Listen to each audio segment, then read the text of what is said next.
Yo vengo específicamente por derecho internacional público y vengo específicamente por el término Wallmapu, y creo que podría agregar algunos elementos para su análisis. Primero, según historiadores, el término este es relativamente nuevo y no tiene un origen en la cultura ancestral del pueblo mapuche.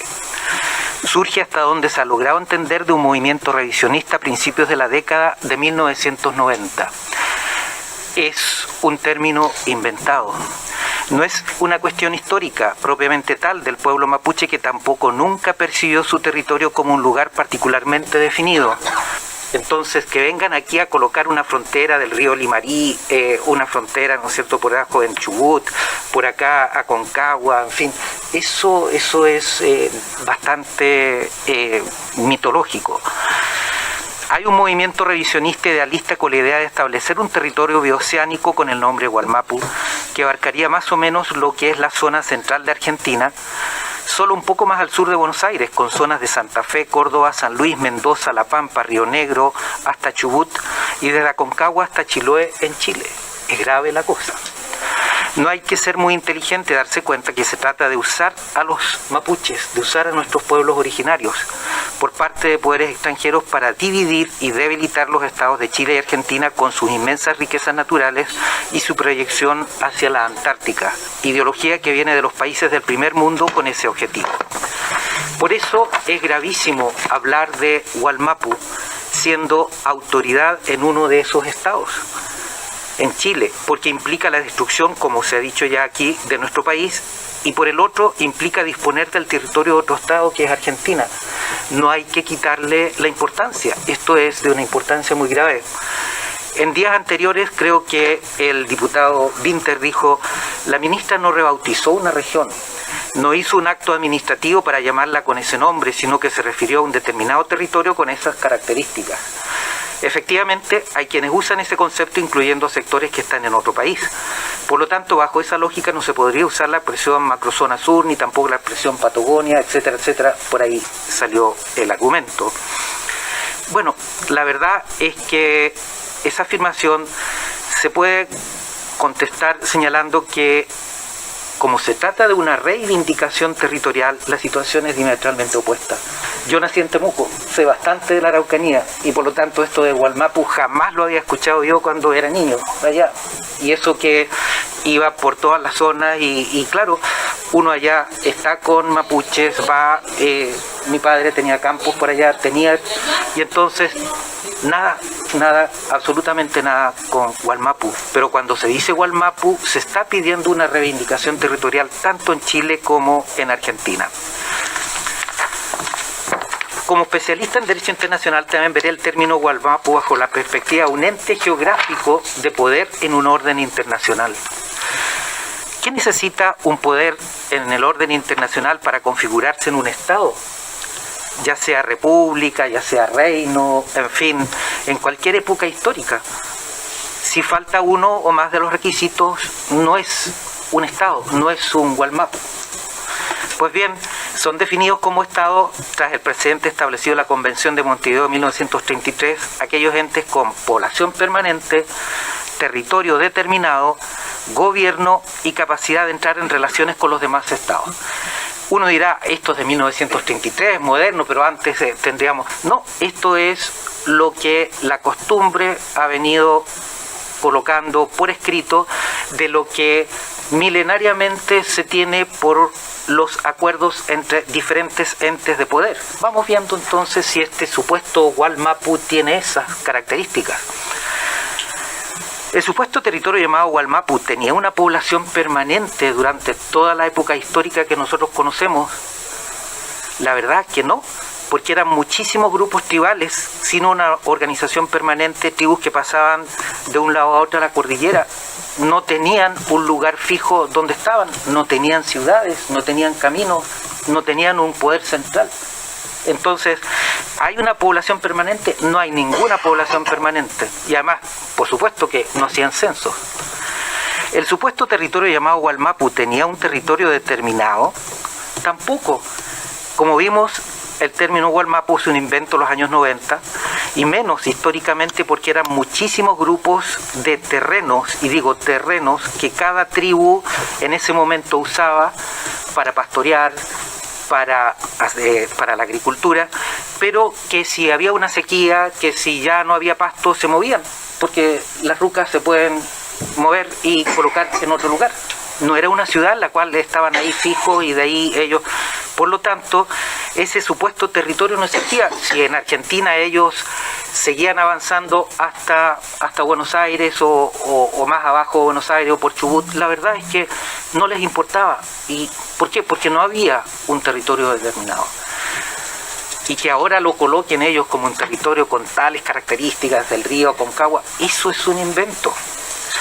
Pues bien, el supuesto territorio llamado Wallmapu tenía un gobierno, ¿no? Como dije, se componía de innumerables tribus sin un gobierno permanente, sin un gobierno central, sin una cabeza. Y eso hace entonces que los supuestos tratados no existan.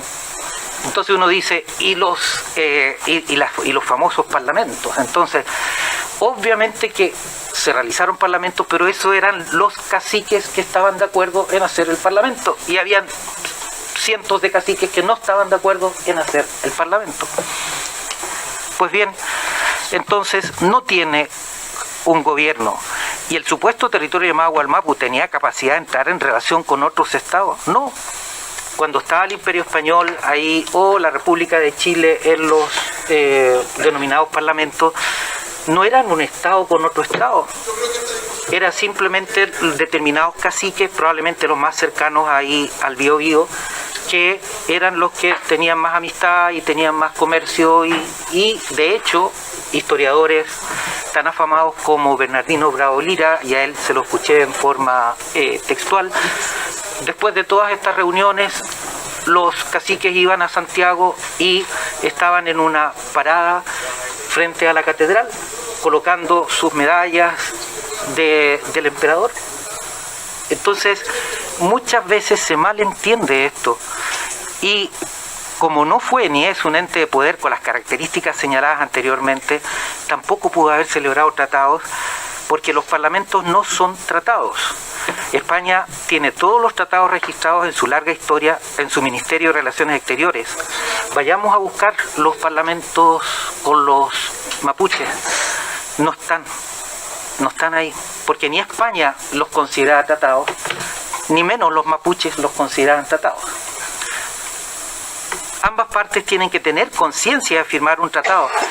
Para España su parlamento era lo más lejos de un tratado, y menos para los mapuches.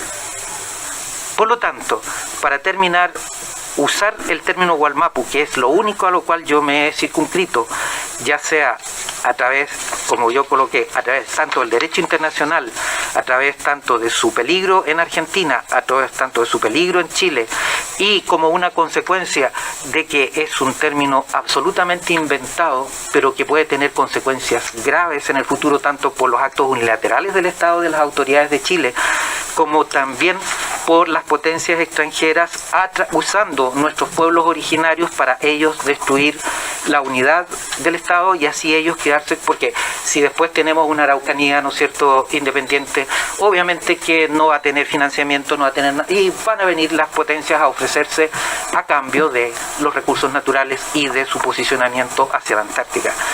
Es muy grave, pienso yo, que una autoridad de Chile haya usado el término Wallmapu de una forma tan displicente. El término Wallmapu, con todo lo que contiene, es un tema que pone en riesgo en presente la seguridad y el honor del Estado. Están utilizando un término tan nuevo y que no corresponde a la realidad. Pero muchas veces en la historia se utilizan falsedades para lograr cambios. Y entonces, al decir, por ejemplo, que cambios en la historia, cambios en la apreciación de las personas, cambios en diferentes cosas que podríamos decir, que en este caso el hecho de que, aunque no exista un Wallmapu, lo estemos señalando como existente, eso ya va creando en la mente de las personas una conciencia de algo que es falso, pero es erróneo. A los 5, 10, 15 años, esas personas tienen que votar, van a votar por un Wallmapu pensando que existe cuando en realidad no existe. Vamos a ver, usted decía la palabra Wallmapu. ¿Y por qué esa palabra debilitaría al Estado? Porque es una palabra mapudungún. La verdad es que sea la palabra mapudungún o no es mapudungún, para los efectos de lo que yo quiero decir no tiene mayor importancia. Lo que tiene importancia es el concepto que trae de fondo, que es un Estado que se está afincando dentro de otros dos estados, que son Chile y Argentina. Se llame Wallmapu, se llame Mapu, se llame Cam, o como quiera, eso. El hecho, como lo que sea, el concepto, el interesante, lo que implica esa palabra es lo peligroso.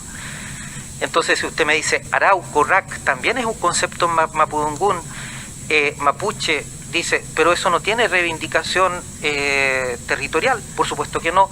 Es la palabra Wallmapu la que tiene reivindicación territorial, que implica un concepto que destruye a dos estados actuales que son Chile y Argentina.